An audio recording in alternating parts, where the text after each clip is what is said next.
aller a jusqu'à 2 ans de license, prison and et la révocation non-compliance du permis. can lead to La violence the avec les armes revocation de of the poing est permit. un fléau dans trop de villes au This pays is a et celles qu'on s'y est a engagé, a on veut scourge travailler in avec many elles en les appuyant pour imposer des municipalities, restrictions and qui it sont is liées au régime important to fédéral. impose Enfin, restrictions. le projet Finally, de loi propose d'offrir This aux bill propriétaires des armes à feu proposes qu'on a prohibées le offering 1er dernier firearm une option d'entreposage très stricte owners et sans a droit d'utilisation. Ça signifie opportunity qu'un to store propriétaire pourra firearms. choisir de This garder means that ses armes à someone feu, mais qu'il could devra obtenir un permis et l'enregistrer, agree et and qu'il ne sera pas decide autorisé to ni à les utiliser, store ni à les firearms vendre, at home, but ni à will les not donner, be ni à les allowed léguer. to bequeath L'expérience them, montre qu'au transfer fil them, du or temps, sell them. le nombre Over d'armes à feu time, the prohibées va number diminuer of de façon prohibited importante firearms will et qu'elles seront decrease éventuellement éliminées considerably de la société and canadienne. eventually be Pour eliminated ceux from qui souhaitent se Canadian départir de society. leur arme, For le people who gouvernement a wanted l'intention de to présenter dispose un of programme their de rachat firearm, the équitable et government will possible, tel que ça a été offer a mentionné plus tôt. buyback program as mentioned Voici donc en earlier. résumé l'essentiel des In changements summary, proposés. these are the Des changements changes qui being s'ajoutent à proposed. C71 qui, une Changes fois en vigueur, va renforcer les vérifications that des will antécédents et des permis pour faire en sorte que les armes finissent pas entre les ensure mains des personnes qui sont mal that intentionnées. firearms don't Des end changements up qui in the s'ajoutent à wrong des hands. investissements majeurs dans la lutte à la violence armée, This que is ce in soit addition directement dans nos to communautés en investments in prévention, our par communities des in investissements avec les prevention provinces et les through territoires pour work bonifier in leur capacité conjunction with d'enquête, the leur capacité provinces d'action, and to des investissements pour territories augmenter les capacités to de nos increase agences fédérales capacity comme la for our GRC federal ou l'Agence du agencies service and frontalier. police forces, as well Juste as cette the border année, c'est services 30,8 officers. millions de dollars pour appuyer les efforts de Several la million SFC dollars pour will réduire go l'activité des gangs to à la frontière et dealing empêcher with l'entrée the clandestine d'armes au gangs Canada at qu'on the investit. border. These are On sait qu'il n'y additional a pas de solution investments. We universelle know ou that there are no miracle pour universal contrer la violence liée solutions aux armes à feu. to Comme je le disais dealing au with début, gun cette violence. forme As de I said at violence the a plusieurs outset, visages et that il faut this s'y attaquer violence sur tous has les several fronts. faces, and we C'est need to l'engagement qu'on a attack it pris on all envers la fronts. population et This c'est is the exactement ce commitment qu'on we fait. made to Canadians, and Avec it's un idéal exactly clair what we're d'une doing. société plus sécuritaire et des A moyens safer très pragmatiques society pour y arriver. Je is vous remercie what pour we votre are attention. seeking to achieve. Thank you very much. Thank you, PS Lightbound. We'll now turn the media on the phone first. One question, one follow-up. Operator.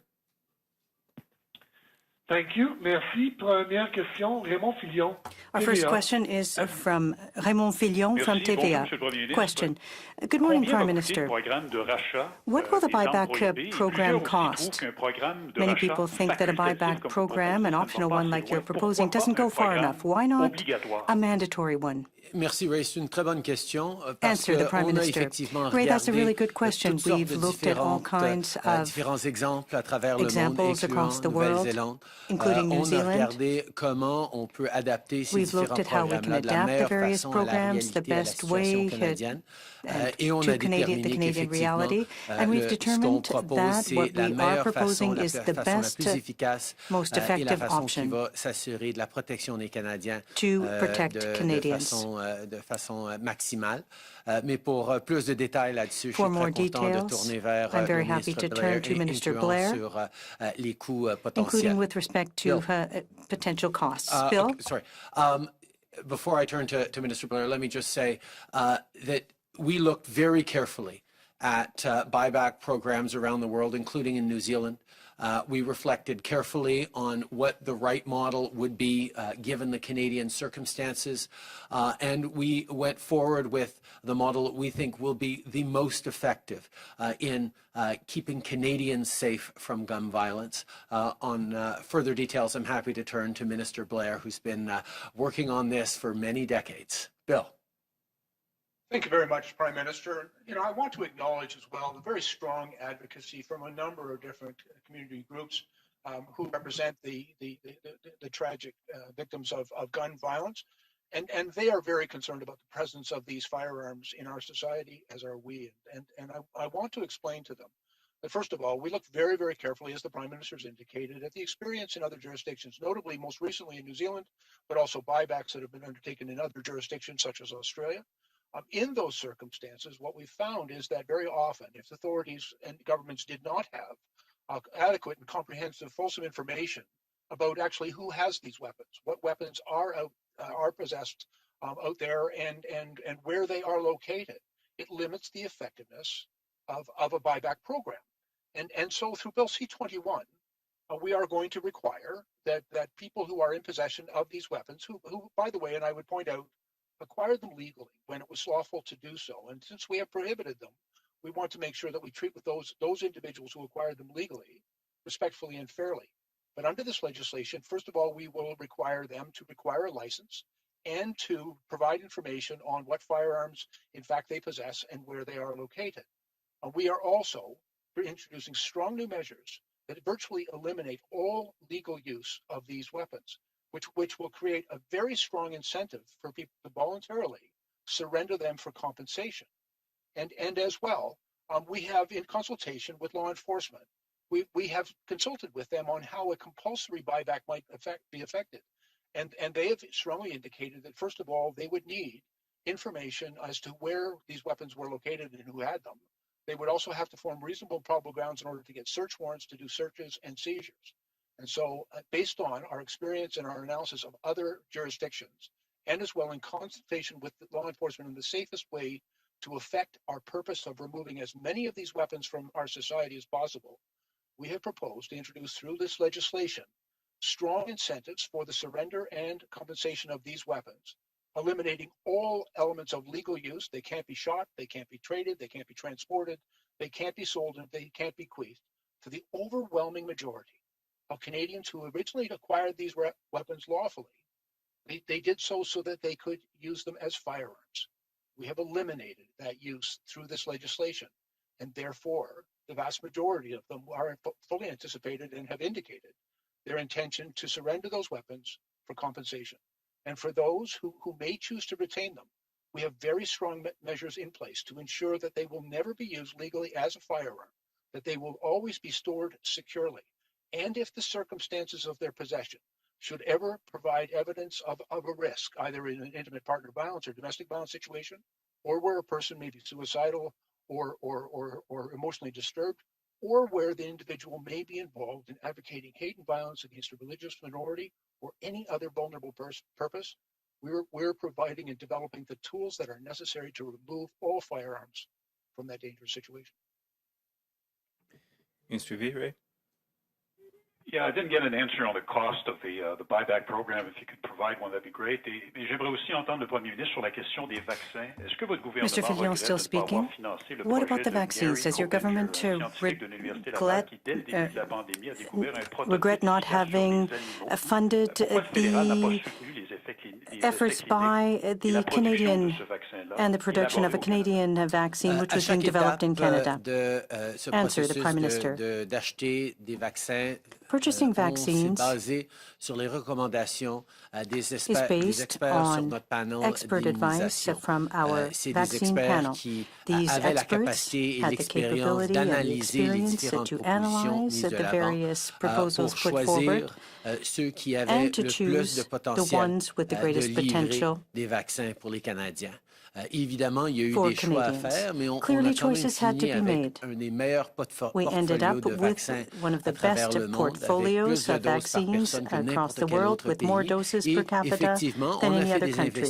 We have made investments as well in Canadian productions because we know that providing or ensuring vaccine availability domestically and obtaining it internationally are both important. Operator. Thank you. Merci. Next question, Christy Kirkup, The Globe and Mail. Line open. Hello, good morning. Prime Minister, you mentioned learning lessons from New Zealand, but there is a mandatory buyback program in that country. So why is your government backing away from the mandatory buyback pledge here? We have, since last spring, banned assault-style weapons in this country. 1,500 different models that can now no longer be used, shot in one's backyard, transported, sold, bequeathed, transferred.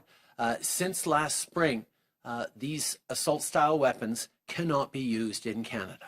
That was a significant step forward. We are now ensuring that there is a buyback program so that Canadians who lawfully purchase these weapons are treated fairly and respectfully, and now that they are next to useless as weapons, are able to obtain fair compensation for that. But as Minister Blair explained, we also need to ensure that anyone who chooses to keep those weapons needs to store them securely, needs to inform us fully about all the details on those weapons and demonstrate secure storage for it while not using it.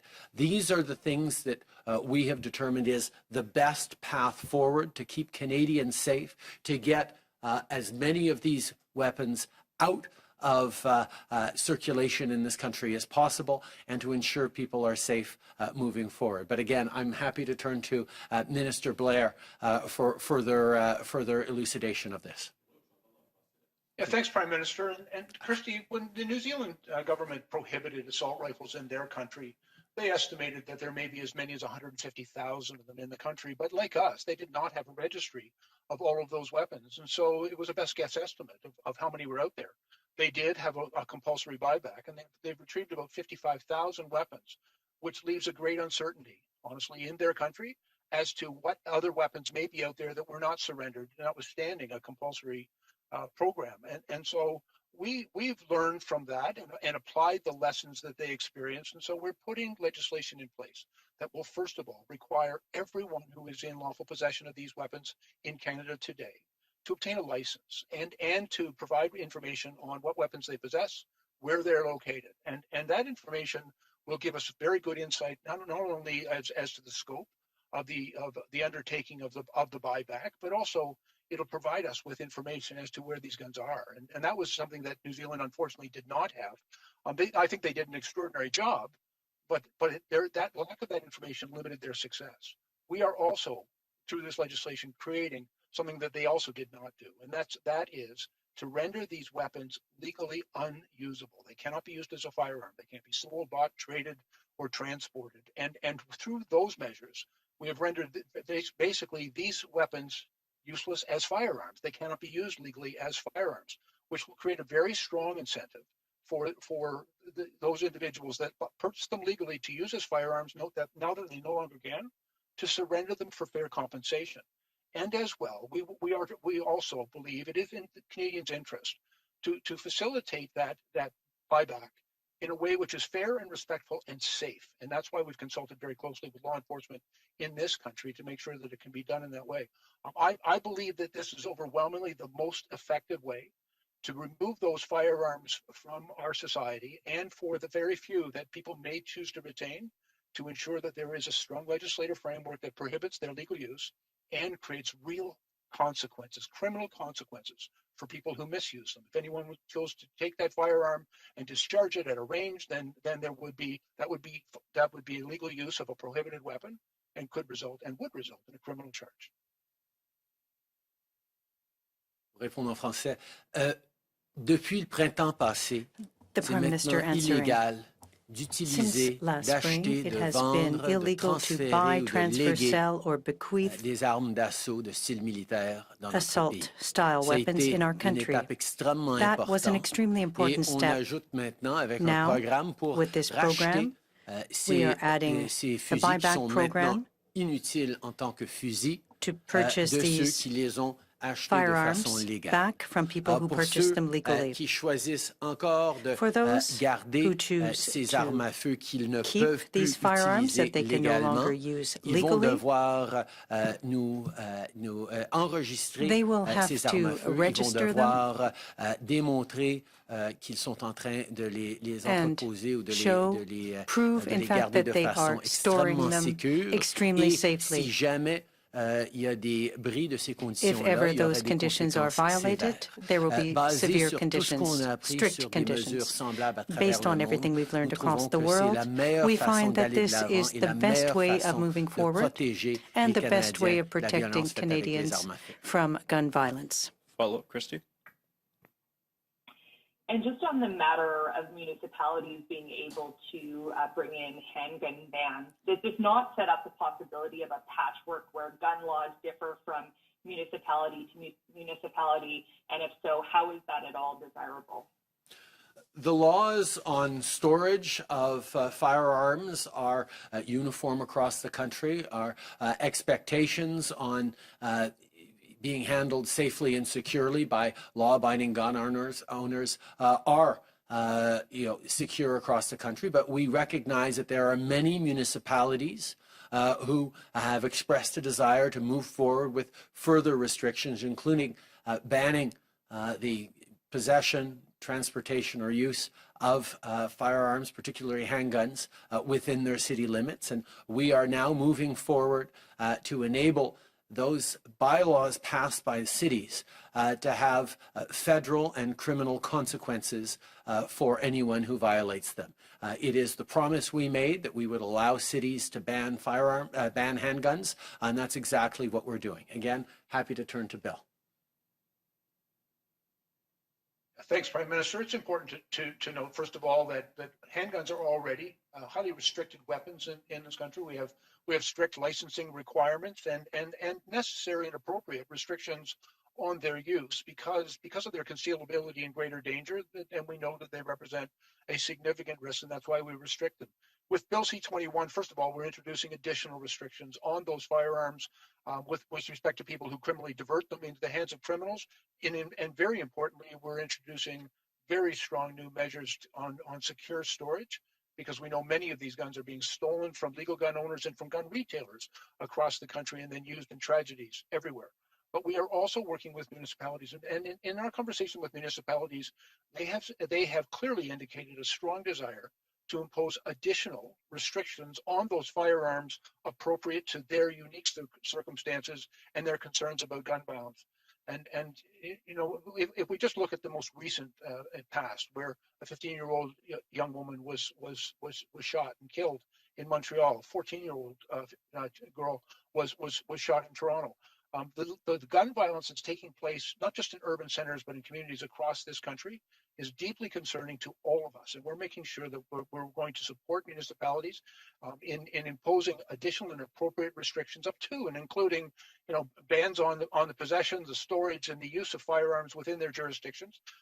We believe that the measures that we put in place for the whole country are strong and rigorous, but we acknowledge and respect the concerns that municipalities have expressed to us about the need for additional restrictions in their communities, and we're going to facilitate that through this legislation so that their regulations and restrictions will also be a requisite compliance for people who have licenses for restricted weapons, that they'll also have to comply with all of the restrictions imposed by the municipalities in which they reside. Merci. Prochaine question. Operator. Thank you. Merci. Prochaine question, Lina Dib, La Presse canadienne. Lina Dib, La Presse canadienne. Next question. Ms. Adib speaking. Good morning, Prime Minister. Minister Blair just talked about the death of the young girl in Montreal. Mayor Laplante talked about the tragedy, and she said she doesn't want a municipal handgun ban. She wants that to come from the federal government. Can you tell her how this bill will help the Mayor of Montreal to resolve her problem? Answer from the Prime Minister. During the last campaign, we promised cities we would ban handguns, and this is exactly what we're doing here. We acknowledge that realities are different across the country, but all cities and municipalities that want to move forward with additional restrictions beyond the very strong restrictions we're already placing on handguns across the country will be able to do so with criminal consequences for those who do not comply with the municipal regulations. I also want to underscore the importance of other measures that we have put in place to combat trafficking in handguns. We have made conditions, consequences rather harsher and more strict for handgun owners who transfer them or sell them subsequently to gangs. There is a great deal of work that needs to be done with all of our partners in the municipalities across the country. Follow-up question, Lina Adib. With respect to the Buyback program, Minister Blair has said that the problem in New Zealand was that they didn't know where the firearms were. You're saying that with this bill, a permit will need to be held, we'll know where they are. Does that mean that this is a first step, that once you've located them, that the buyback program could become mandatory and that you could gather them up, or you're going to simply respect these owners who've purchased them?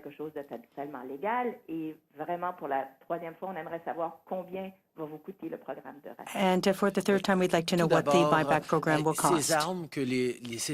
Answer, the Prime Minister. These firearms that people purchased legally over the years are now completely useless. They cannot use them legally, they can't sell them, they can't transport them, they can't fire them in their yards. They can't go to other facilities for shooting to shoot them. They are not usable. Now, if there are some collectioners who nonetheless want to keep them, they will have to register them and show the measures that they are taking to ensure that they are safely stored and cannot be stolen, borrowed, or used in any way in the years to come, because these weapons can't be bequeathed to a subsequent generation. In several decades then, these firearms will be returned, but people who did purchase them legally, they will ultimately realize that there's no point in keeping them, and we're offering them a buyback. And for that, to comment further on that, I'll give the floor to Minister Blair. Thank you again, Prime Minister. Yeah, just to be clear, unfortunately, we estimate that there may be between 150 and 200,000 of these assault-style rifles currently owned legally in Canada. One of the reasons we have such a range in that estimation is a number of these weapons were not previously restricted. And as unrestricted weapons, we actually had no information and have no information about who owns them and where they're located, or even what makes and models are out there. And so I think it's very important that we take very effective measures to bring that situation, which is a potentially dangerous one, under control. And we do that by requiring people who are in lawful possession of these weapons to properly license them and to register the information so that the authorities know where these guns are. I also believe that through the effective legal measures that we're implementing in Bill C-21, as the Prime Minister has indicated, we're eliminating all legal use of these firearms. It's important to recognize that the Canadians who purchased these weapons prior to the prohibition did so legally. They did it according to the law. And they are overwhelmingly, in my experience, law-abiding, responsible firearm owners. Now that we've changed the law with respect to those weapons, and we are imposing significant new restrictions that render them virtually unusable as a firearm, I think what we're working towards is creating a path to legality and fairness for those Canadians who purchased those weapons legally, now that we have rendered them unusable as firearms, for them to surrender them and to be compensated fairly. With respect to the compensation cost, we intend that, first of all, that the buyback program and its administration be done in a fair and responsible way, and that's fiscally responsible as well. It needs to be fair, and so we will offer and we'll have independent assessment on the value of the weapons that surrendered for compensation. But we also want to make sure the administration is effective as well. We are trying to resolve the existence of these firearms in our country in a fair, responsible, and safe way. We believe that this is the best way to effect that. I also believe that the overwhelming majority of Canadians who bought these guns to use as firearms, now that they can no longer be legally used for firearms, they will be strongly incentivized to surrender them for compensation. And for those few who may choose as collectors to retain them, they will have to understand that they will have significant responsibility for the secure storage and non-use of those weapons, and failing to do so can result in criminal prosecution. CTV News. Prime Minister, in 2006, Dawson College in your hometown. There was a mass shooting, and a young woman named Anastasia D'Souza was killed with a legally owned restricted class rifle that you have now reclassified as prohibited. But there's nothing in your bill that would prevent that shooting other than making it illegal for the gunman to use it, as you say, in his backyard or at a shooting range. What would you say to the students who were terrorized at Dawson College about this piece of legislation you brought today and how it would have made them safer? I actually suggest that the red flag laws that we are bringing in would make it easier for family members or acquaintances of the shooter in question to have reported the pattern of troubling behavior that had been surrounding them. I'm not going to pronounce too much on the individual case, but certainly the moves we're making today, not just around banning assault-style weapons, which the shooter in question would no longer be able to legally purchase the weapon that he legally purchased back then. That, moving forward, keeps us all safer. Secondarily, the red flag laws that red and yellow flag laws we're bringing in would allow people to highlight when someone is engaged in troublesome behaviors, that perhaps their possession and acquisition license should be suspended, perhaps their weapons should be withdrawn. These are the kinds of things that we're moving forward to keep people safe. Obviously, I remember well the tragedy at Dawson College and how we were all shaken by it, along with so many other tragedies. The measures we're putting forward today will ensure that those events are much less likely in the future. Bonjour, M. Trudeau, Louis Blouin de Radio-Canada. Ce qui dérange les groupes anti-armes, c'est que ces armes-là vont rester dans les maisons. What bothers people Vous is that dites que la these Nouvelle-Zélande, firearms ça n'a pas will marché, mais be ils ont quand même réussi à kept in the sortir house. 55 000 armes de la In circulation. New C'est quand Zealand, même they took pas out négligeable. hundreds of thousands of Avez-vous peur que firearms ça out of coûte trop circulation. cher? Are you afraid it's going to Avez-vous cost too peur que much? ce Are you soit afraid that it's going to impopulaire? be And a something question that's for not Minister Blair. popular? I find it hard to believe that you don't have an estimation about how much this could cost. So please, again, how much do you think, even if it's a ballpark, how much could this cost? Please, thank you. Merci, Louis. Pour la première partie de la question, Answer the Prime Minister speaking. nous Well, thank you, savons, Louis. For the first part of your la question, grande majorité we know de ceux qui that ont the vast acheté de majority façon of people who légale purchased ces armes these qui firearms sont legally, maintenant illégales, ces armes firearms d'assaut, that are now illegal, vont se rendre assault-style compte weapons, que puisqu'ils will sont realize that inutiles they comme can't armes, use qu'ils ne them peuvent as pas a firearm, utiliser, qu'ils they ne can't peuvent pas use them, transférer, they qu'ils can't ne peuvent transfer pas them, vendre, they can't sell ils them. vont de façon très volontaire They will nous rendre ces armes-là avec une compensation équitable. Pour ceux qui insistent absolument qu'ils veulent le garder, on va maintenant avoir des records de tous ceux qui vont vouloir les garder de façon légale. Ça va réduire massivement that will le nombre result in a d'armes massive decrease in the number of assault-style weapons across the country, and it's an important way of keeping Canadians safe into the future. I'll now go to Bill. And thank you very much, Prime Minister. Prime Minister, as you said, what I would tell the students of Dawson College is that the weapon that was used in that terrible day to kill one of their fellow students and injure 8 others was no longer available in Canada. That effective at May 1st of last year, we prohibited that firearm and nearly 1,500 other weapons exactly like it that were designed to efficiently shoot and kill people. And so that weapon is no longer legally available for sale. You know, as we see in other jurisdictions, and most notably just to the south of us, where they have a much different approach to firearms. We have seen an incredible proliferation of these types of weapons throughout their society. In Canada, we've ended that. We've ended that with the prohibition on these assault weapons, and we are frankly nailing the coffin shut with the new regulations we're bringing forward in C21.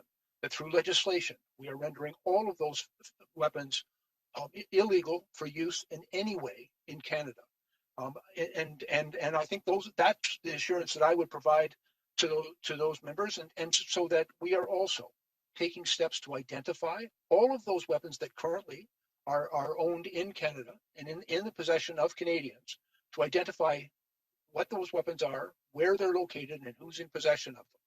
And we are taking the appropriate actions to strongly incentivize their surrender and compensation. And finally, we're taking action to ensure that for those weapons that are not surrendered, that they can never be legally used and they'll be appropriately stored. With respect to your question on the buyback, it really depends. And as I've said, we don't have a precise calculation of how many of these weapons are currently owned in Canada. And if we take the estimate, for example, of 150 to 200,000 of these weapons that would be surrendered and for which compensation would be paid on an average price, and we've done some calculation on this, of approximately $1,300 per firearm. The estimate is somewhere between $300 and $400 million, but it really depends on knowing exactly how many of these firearms and what is currently possessed in Canada.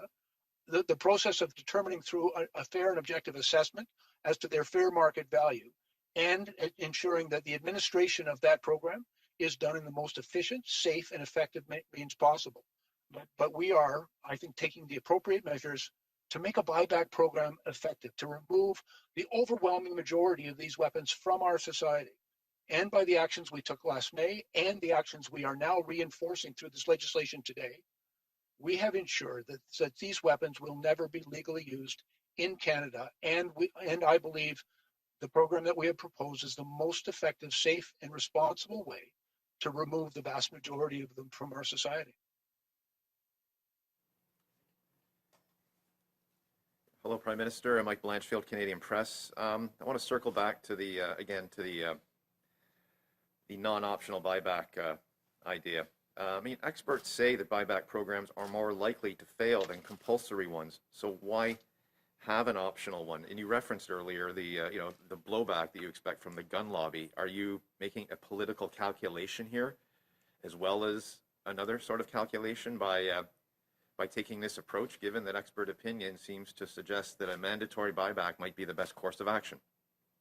I will turn to Bill Blair for the expert opinions and analysis that has been done on the best way to keep Canadians safe from assault-style weapons, which we banned last March.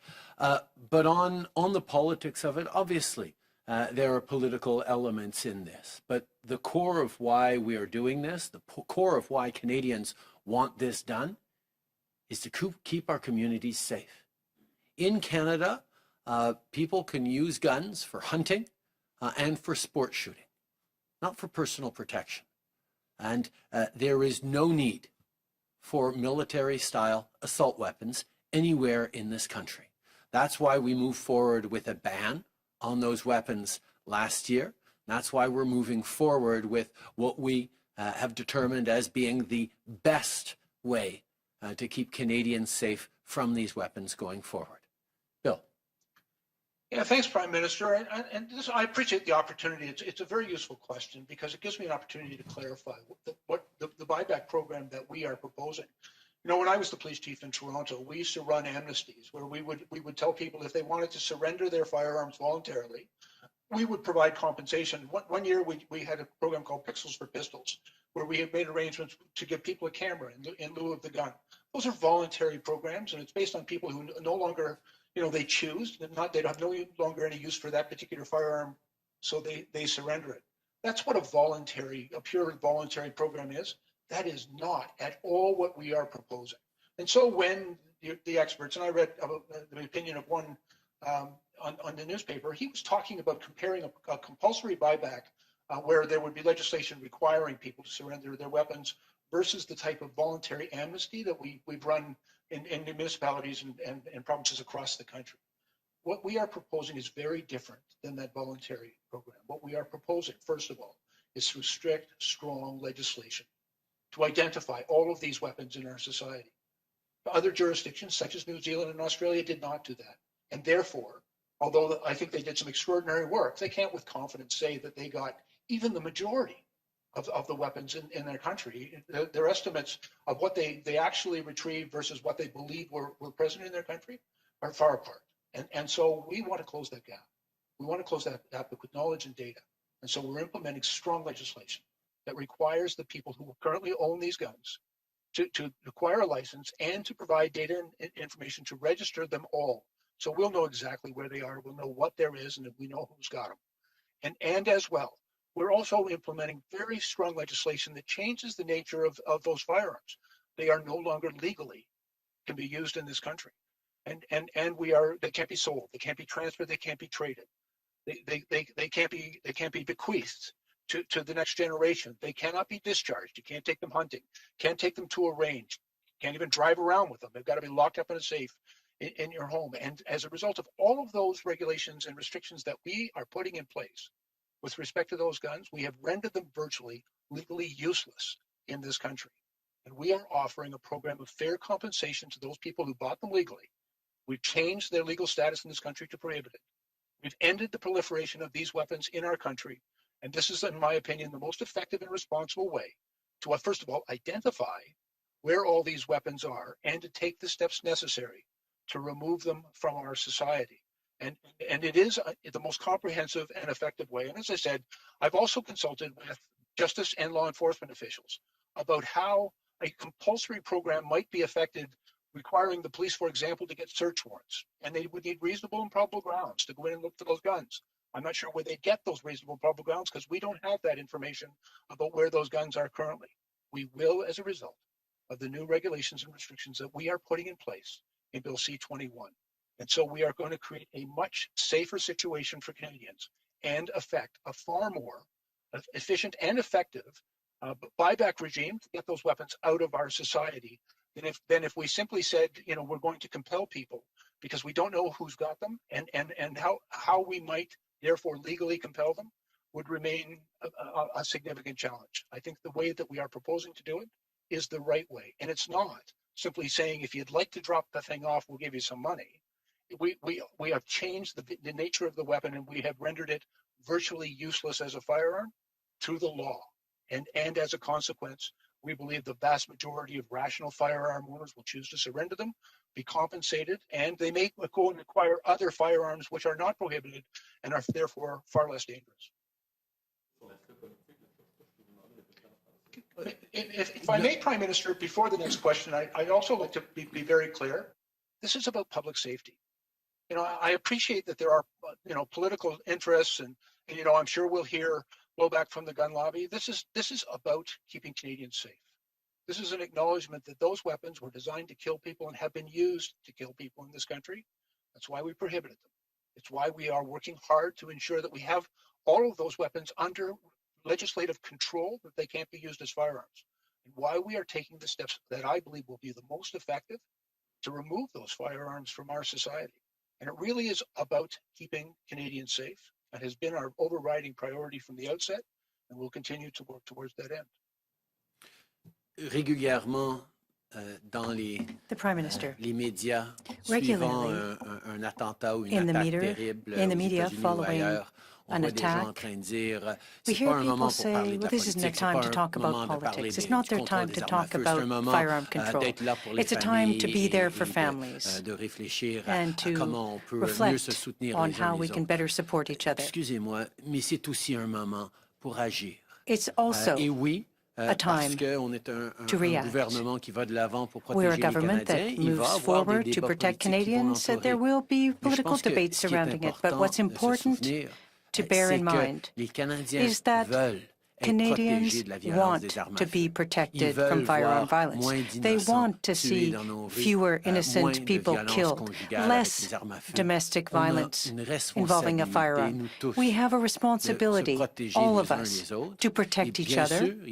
And of course, there will be political debates. It's important for that to happen. But we have to remember that at each step along the way, our objective is to protect Canadians, to keep communities safe, and that is exactly what we're doing. Prime Minister Tom Perry, CBC. My question is about China. Conservative leader Aaron